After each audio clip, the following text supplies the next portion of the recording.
आपका स्वागत है हमारे चैनल सनातन धर्म में। आज मैं फिर से एक नई कहानी के साथ उपस्थित हूँ। तो चलिए कहानी सुनते हैं। गोकुल की शांत और सुरम्य वादियों में एक छोटी सी ग्वालिन रहती थी, राधिका। चेहरे पर भोलापन और मन में भगवान कृष्ण के प्रति अनन्य भक्ति। पूरा गांव उसकी सरलता का कायल था। हर सुबह वह अपनी गायों को चराने यमुना तट पर जाती और शाम को तुलसी के पौधे के नीचे बैठकर बांसुरी की मधुर धुन पर कृष्ण का स्मरण करती। लेकिन इन दिनों कुछ बदला बदला था। यमुना की लहरें भी उदास थीं। वृंदावन की हवा में एक अजीब सी खामोशी थी। राधिका की आंखों में भी चमक की जगह अब चिंता की लकीरें थीं। गांव में अफवाह थी कि किसी अनजान राक्षस की छाया गोकुल पर मंडरा रही है। कई गायें बिना किसी कारण के बीमार पड़ रही थीं। बच्चे बीमार पड़ रहे थे और बछड़े दूध पीना छोड़ रहे थे। एक रात की रहस्यमय घटना। उस रात पूर्णिमा थी। राधिका अपने छोटे से झोपड़े में लेटी थी कि अचानक उसे दूर से बांसुरी की एक अजीब सी धुन सुनाई दी।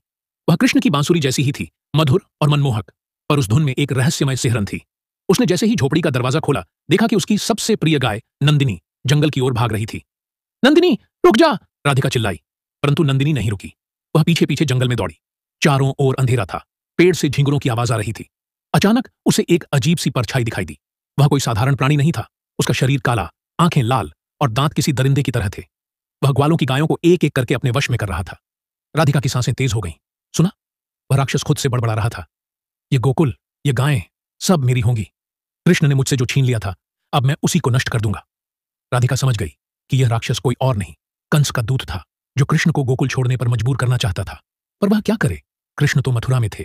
गोकुल के लोग सो रहे थे। राधिका ने मन में एक निश्चय किया। वह यमुना तट पर पहुंची और हाथ जोड़कर रोते हुए प्रार्थना करने लगी। हे कृष्ण, मैं जानती हूं कि तुम मथुरा में हो, लेकिन तुम्हारी आत्मा हर जगह है। क्या मेरी अंतिम प्रार्थना भी तुम नहीं सुनोगे? गोकुल को बचा लो, मेरी गायों को बचा लो। मुझे कुछ नहीं चाहिए, बस एक बार आ जाओ। अचानक यमुना की लहरें उठने लगीं। चांद की रोशनी में एक परछाई दिखाई दी, एक नीला प्रकाश। राधिका! एक आवाज आई। वह चौंक गई। सामने एक दिव्य प्रकाश में स्वयं श्री कृष्ण खड़े थे।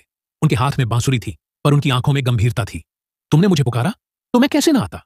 कृष्ण की आवाज में ऐसी शक्ति थी कि सारा जंगल थर्रा उठा। उन्होंने बांसुरी बजाई और देखते ही देखते वह राक्षस वहीं जमीन में समा गया।